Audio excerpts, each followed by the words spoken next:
नमस्कार, मैं हूं अजय चोपड़ा और मेरे YouTube चैनल पर आप सबका बहुत बहुत स्वागत है। आज मैं आपके लिए एक राजस्थानी स्पेशलिटी लेके आ रहा हूं। ये रेसिपी मैंने बनाई थी बाहर बैठ के ठंड में एक दिन, लेकिन मुझे लगा कि यार दाल बाटी चूरमा एक ऐसी चीज़ है जिसमें अलग अलग चीज़ें ऐड हो सकती हैं। तो आज हम थोड़ा सा उसमें एक एडिशन डालेंगे, एक बढ़िया लहसुन की चटनी आएगी, साथ में अमचूर होगा, उसमें बहुत बढ़िया बनती है। और जो दाल पंचमेल है उसका जो सौंफ और जीरे वाला तड़का है, अमेजिंग। साथ में बिल्कुल बढ़िया घी में तर बाटी बनेगी और उसी से बनेगा उसका चूरमा। तो चलिए बनाते हैं बढ़िया राजस्थानी दाल बाटी चूरमा, एकदम बढ़िया वाला। दाल पंचमेल यानी कि 5 दालों का मिश्रण। अब ये 5 दालें कौन कौन सी हैं? इक्वल क्वांटिटी ऑफ अरहर दाल, चना दाल, हरी मूंग की दाल जो दली भी होती है, छिलके वाली होनी चाहिए लेकिन दली भी होनी चाहिए, साथ में लाल मसूर की दाल और मूंग की दाल। इन 5 दालों को इक्वल क्वांटिटी में एक साथ मिक्स किया जाए, बढ़िया से वॉश किया जाए, फिर इसको कुकर में पका लेंगे।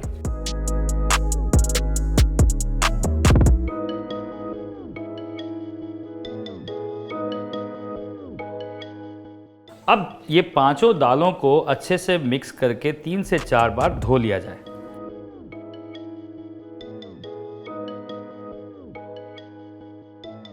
अब एक प्रेशर कुकर में इसे डालेंगे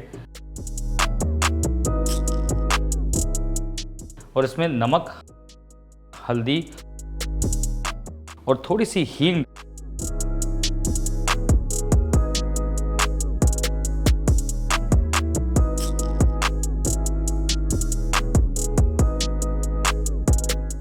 और थोड़ा सा ऑयल डाल के इसे अब उबाल लेंगे।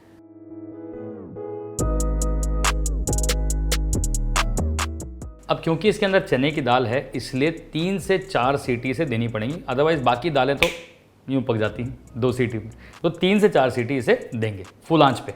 अब दाल बाटी चूरमा जो बन रहा है ना, उसके लिए दाल हमने चढ़ा दी है। ये 4 से 5 सीटी में दाल पकेगी, तब तक हम बाटी का डो बना लेते हैं। बाटी का डो बनेगा गेहूं, घी और नमक से। ये है फाइन पिसा हुआ आटा और ये है मोटा पिसा हुआ आटा। बाटी बनाने के लिए जनरली मोटा पिसा हुआ आटा यूज़ किया जाता है। अगर मोटा पिसा हुआ आटा आपके पास नहीं है या फिर आपके आसपास कोई आटे की चक्की नहीं है तो आप नॉर्मल आटे में थोड़ा सूजी मिला सकते हैं। क्वांटिटी 1 कटोरी में 1 चम्मच। अब यहाँ पर मैंने 2 बड़े कप आटा लिया है। अभी आप देख रहे हैं कि ये आटा जो है वो मोटा पिसा हुआ आटा है। अगर बाटी आप मोटे पिसे आटे से बनाते हैं तो बहुत ही बढ़िया और खस्ता बनती है। अब इसमें डलेगा थोड़ा सा नमक। अब बाटी जो है घी से खस्ता होती है, लेकिन हल्का सा चुटकी भर बेकिंग पाउडर डालने से ये बहुत ही बढ़िया बनती है और मुलायम बनती है।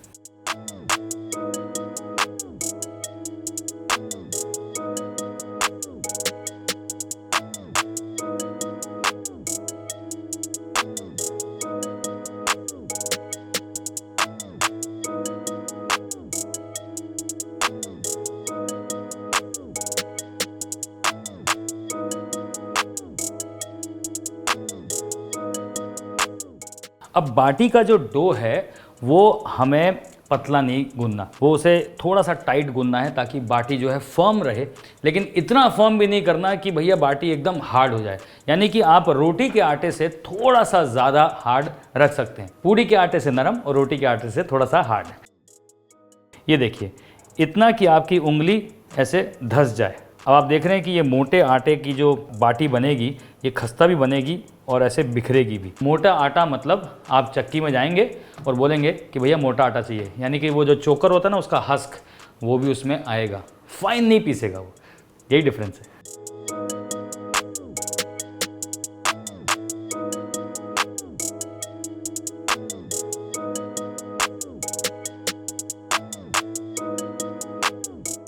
अभी इस पेड़े को अच्छे से दबा के हमें रोल करना है ताकि ऊपर से ये स्मूथ हो जाए और अंदर से भी ये इस तरह की पॉकेट जो बन रही है ना, इसे भी हमें बंद करना है क्योंकि ये पॉकेट जो है ये फट जाएगी। तो इस तरीके से उंगली से इसे बंद कर दिया है, ऊपर से इसे रोल कर दिया है और हल्का सा चपटा करके इसे बेकिंग ट्रे में डाल देते हैं।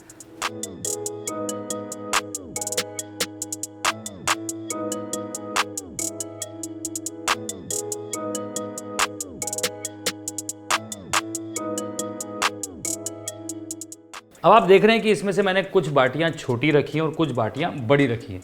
वो बड़ी वाली जो बाटियां हैं उससे बनेगा चूरमा, क्योंकि उसे तो हमें तोड़ के पीसना ही है ना। अब इसे बेक कर लेते हैं, हल्का सा ऊपर घी ब्रश करेंगे, बढ़िया से फुल वॉल्यूम पे अपने अवन को कर दो। फुल वॉल्यूम मतलब जितना टेम्परेचर है, 220 है, 250 है, फुल वॉल्यूम पे कर दो। 8 से 10 मिनट में ये बढ़िया से पक जाएगा, ये अपुन का गारंटी है। अब इस पर लगाएंगे घी।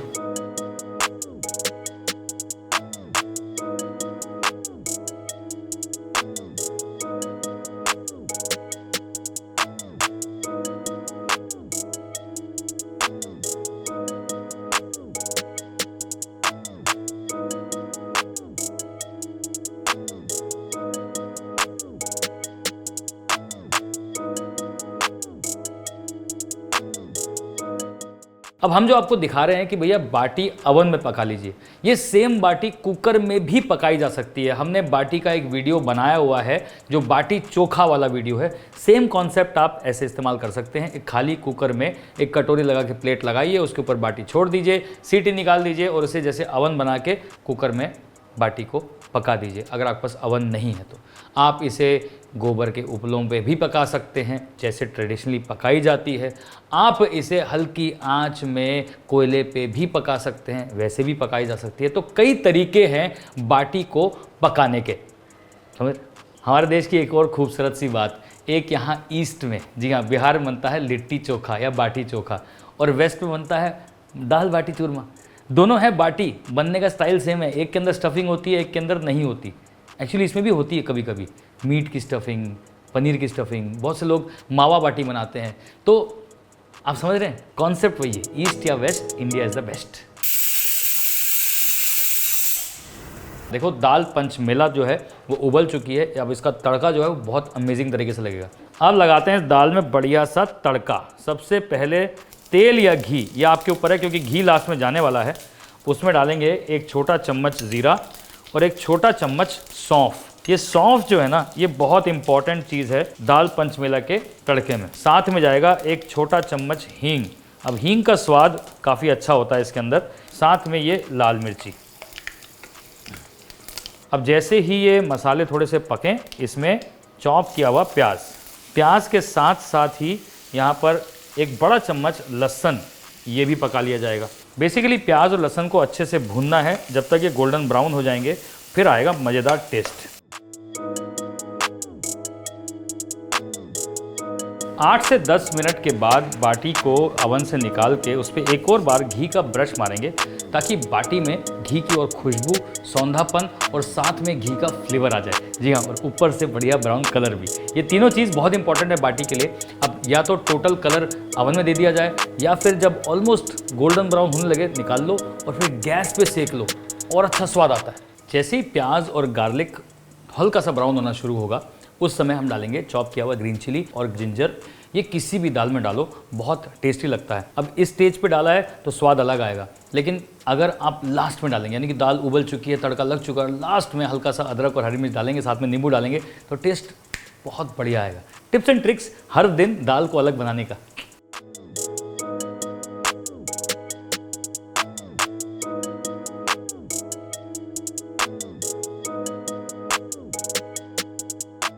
अब प्याज, गार्लिक, अदरक, लहसुन सब भुन चुका है।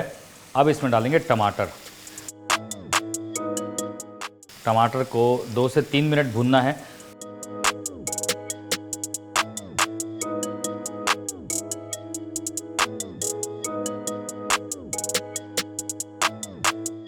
उसके बाद डालेंगे सूखे मसाले। इसमें मैं डाल रहा हूँ थोड़ा सा हल्दी 1 चम्मच, लाल मिर्च पाउडर 1 चम्मच और धनिया पाउडर 2 चम्मच। अब ये धनिया का जो स्वाद है हींग के साथ मिलके बहुत स्वादिष्ट टेस्ट देगा। अब इन सूखे मसालों को बस पकाना है जब तक टमाटर पक नहीं जाता है। अब ये दाल पंचमेल जब आप बनाएंगे ना, तो सबसे इम्पॉर्टेंट ये वाला स्टेप है। टमाटर अच्छी तरह से भुन जाना चाहिए, और अगर भुना नहीं होगा, कच्चापन आएगा टमाटर का, तो वो टेस्ट नहीं आएगा। टमाटर को अच्छी तरीके से पकाने के लिए हल्का सा पानी मैंने डाला है ताकि सूखे मसाले जो हैं वो जले नहीं और टमाटर भी अच्छी तरीके से पक जाए।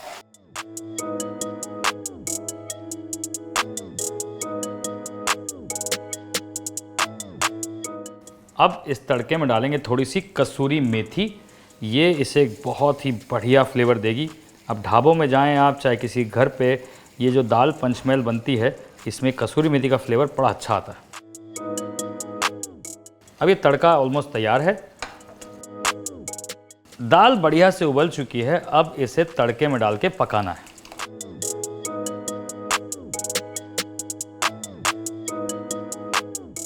अभी जो दाल है इसमें ना हल्की बॉडी आती है। यहाँ पे तो दाल पानी वाली है, तो दाल और पानी अभी अलग हैं, लेकिन दाल को बॉडी देने के लिए ताकि वो बाटी के ऊपर अच्छे से बिल्कुल फैल जाए, मज़ेदार हो जाए, या रोटी के साथ या चावल के साथ, तो उसके लिए थोड़ी सी दाल निकाल लेंगे और उसे हल्का सा कड़छी से ही मैश कर लेंगे।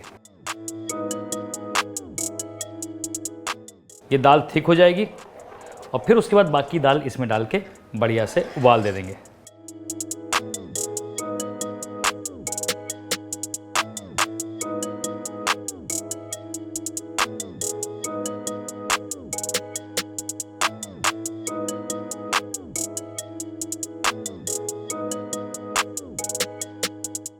अब दाल बन चुकी है, बाटी ऑलमोस्ट बन चुकी है, साथ में बढ़िया बनेगी मिर्च लहसुन और खटाई की चटनी, तो वो भी बना लेते हैं। अभी जो मिर्च और लहसुन की चटनी है इसमें 2 टाइप की खटाई जा सकती है। या तो आप खटाई यानी कि आम की खटाई डाल लीजिए, या फिर आप डालिए कचरी भी डलती है। वहाँ पे कचरी बेसिकली छोटा मेलन होता है जो सुखा लिया जाता है तो वो खटास देता है। अब वो खट्टा वाला जो कचरी होती है उसे मैरिनेशंस के लिए भी यूज़ किया जाता है, और जो कचरी होती है उसे चटनी के लिए भी यूज़ किया जाता है। तो चलिए अब हम बनाएंगे खटाई यानी कि आम की खटाई वाली लाल मिर्च की चटनी। उसके लिए सबसे पहले लहसुन और मिर्च को थोड़ा भून लिया जाए। अब एक पैन में 1 बड़ा चम्मच तेल डालेंगे और उसमें 1 छोटा चम्मच ज़ीरा, उसे थोड़ा सा भून लेंगे। साथ में मुट्ठी भर ये सूखी मिर्चें और करीबन 8 से 10 लहसुन। अब इन सारी चीज़ों को अच्छे से भूनना है ताकि भुना हुआ टेस्ट जो है वो चटनी में मज़ेदार वाला आ जाए। अभी जो चटनी है इसमें जीरा, गार्लिक, मिर्च, ये सारी चीज़ें अच्छे से भुननी चाहिए ताकि भुना हुआ टेस्ट आए। साथ में मैं डाल रहा हूँ थोड़ा सा नमक, लेकिन अब इसे ज़्यादा पकाना नहीं है क्योंकि गार्लिक बस गोल्डन ब्राउन हो जाए, मिर्ची थोड़ी सी फूल जाए और ज़ीरा पक जाए, दैट्स इट। गैस बंद, और इसकी कुकिंग रोकने के लिए हल्का सा पानी डाल देंगे ताकि ये ठंडी हो जाए। फिर उसमें अमचूर डाल के पीस देंगे, सिंपल। ये है सूखा आम या फिर आम की खटाई। बेसिकली जो कच्चा आम होता है उसे सुखा दिया जाता है थोड़ा सा नमक डाल के, और फिर साल भर इसे इस्तेमाल कर सकते हो आप चटनी बनाने के लिए, दाल में उबालने के लिए। इसे यूपी में खटाई ही कहा जाता है, आम की खटाई। अब पानी डाल दिया है, आम की खटाई भी इसमें डाल देते हैं, थोड़ी सी नाजुक मेल्ट हो जाएगी, फिर पीसने में आसान हो जाएगी। अब इधर दाल जो है ना बढ़िया से उबाले मार रही है, ये देखिए बढ़िया से थिक भी हो गई है। पहले पानी वाली दाल थी, अब थोड़ी सी थिक हो गई है, मज़ेदार लग रही है, टेस्ट बहुत अमेजिंग होने वाला है। दाल बढ़िया से उबल चुकी है। अब ये दाल पंचमेल बेस्ट इंजॉयड विद बाटी, है ना, ट्रेडिशनल अकम्पनीमेंट। अगर नहीं तो चावल, नहीं तो पुलाव, नहीं तो रोटी, नहीं तो पराठा, किसी के साथ भी जाएगी। बहुत अमेजिंग दाल है, राजस्थानी टेस्ट कूट कूट के भरा हुआ है। फाइनल फिनिश मत भूलना, थोड़ा सा धनिया और थोड़ा सा घी। जी हाँ, ये दोनों बहुत ज़रूरी। थोड़ा सा धनिया डाला जाए लास्ट में फ्रेश स्वाद के लिए, और घी, ये बहुत ज़रूरी है। अब जो घी की खुशबू दाल में फैलेगी धनिए के साथ, वो इसे और एक्साइटिंग बना देगी। ओए होए होए, लुक एट दैट।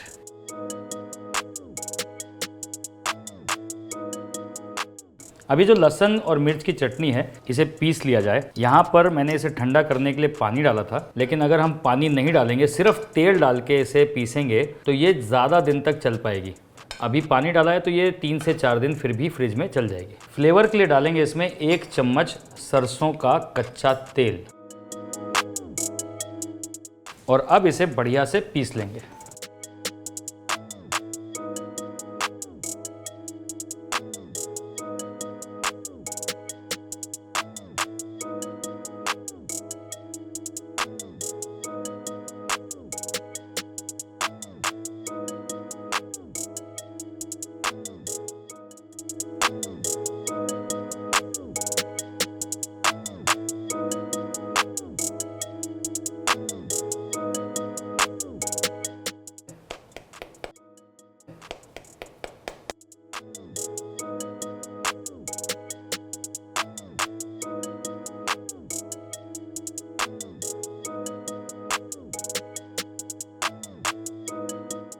अब गर्मा गर्म बाटी को एक बोल में निकाला जाए और उसे लिटरली घी से नहला दिया जाए।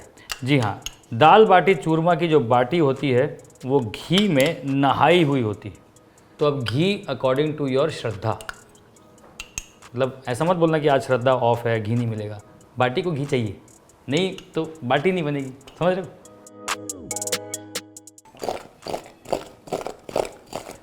बढ़िया खस्ता मज़ेदार बाटी बन चुकी है। मन कर रहा है अभी से खा जाओ, लेकिन थोड़ी सी बाटी को चूरमा में भी कन्वर्ट करना ना भैया।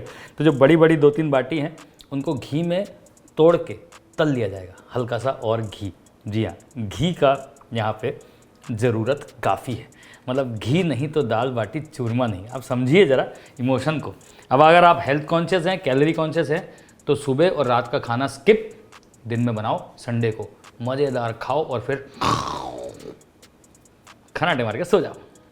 अब एक पैन में एक बड़ा चम्मच घी डालकर ये 2 से 3 बाटी जो हमने बनाई हैं बड़ी बड़ी, उनको हल्का सा तोड़ के इसमें फ्राई करा जाए। बेसिकली इन्हें बनाना है क्रिस्पी और फिर इनको करना है फ्राई।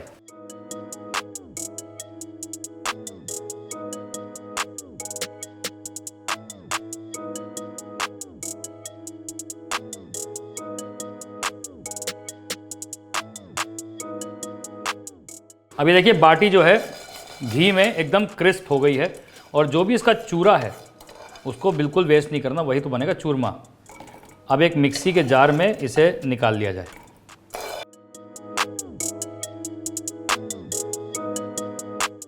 भैया इसमें घी बहुत है तो इसका सारा चूरा लपेट लेना, चूरमा उसी से बनेगा, समझ रहे हो। ये बिल्कुल वेस्ट नहीं करना, चूरमा है ये।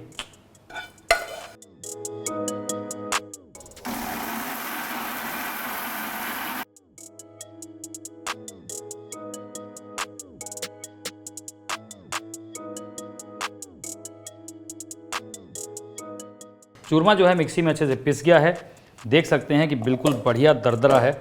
अब उसी पैन में से करो ट्रांसफ़र, क्योंकि बिल्कुल वेस्टेज नहीं होनी चाहिए कहीं से भी। और इसमें डालेंगे पाउडर्ड शुगर, थोड़ा सा और स्वाद मज़ेदार।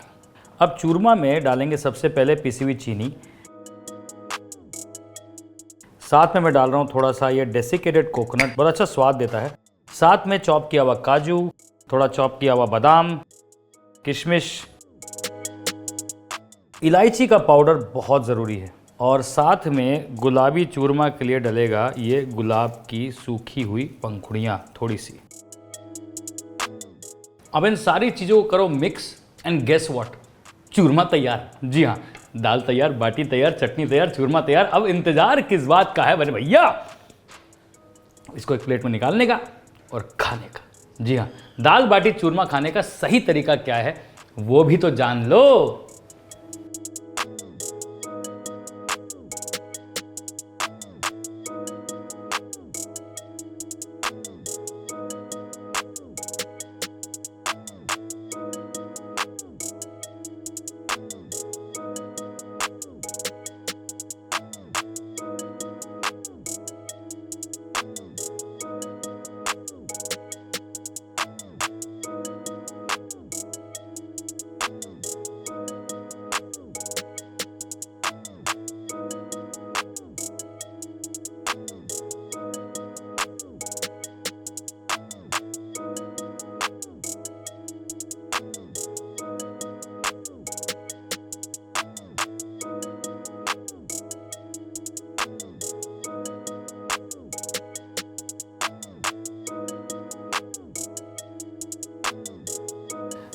दाल पंचमेल तैयार, बाटी तैयार, बाटी से बना चूरमा तैयार और साथ में ये बढ़िया लहसुन चटनी तैयार। अब आपने कई बार सुना होगा दाल बाटी चूरमा साथ में खाया जाता है। जी हाँ, राजस्थान में दोनों तरीके से खाया जाता है। अगर आप चटनी के साथ खा रहे हैं तो सिर्फ दाल बाटी और चटनी, यूं बाटी को तोड़ा जाएगा, उसके ऊपर दाल डाली जाएगी, उसके ऊपर डालेंगे थोड़ी सी चटनी, ओए होए होए, और फिर इसे खा लेंगे। और अगर दाल बाटी चूरमा खाना है तो फिर उसमें चटनी मत डालना, क्योंकि लहसुन का फ्लेवर बहुत ज़्यादा स्ट्रांग हो जाएगा। तो दाल बाटी और हल्का सा चूरमा, जो हल्की सी मिठास है ना, वो बड़ी मज़ेदार होती है। लेकिन फिनिश हमेशा चूरमा के साथ होना चाहिए। तो यही है दाल बाटी चूरमा की कहानी।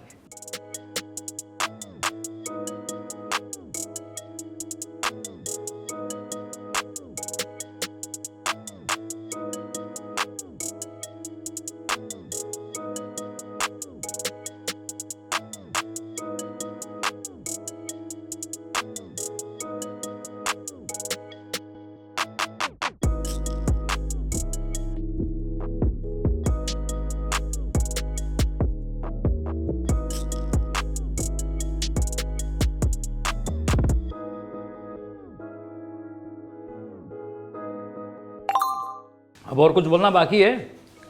अरे भैया, इससे ज़्यादा स्वाद दाल बाटी चूरमा आपको पूरे इंटरनेट पे नहीं मिलेगा, ये बात की गारंटी है। गारंटी क्यों दे रहा हूँ? क्योंकि 25 साल से ये जो ज़बान है ना, ये चखती आई ये चीज़ें।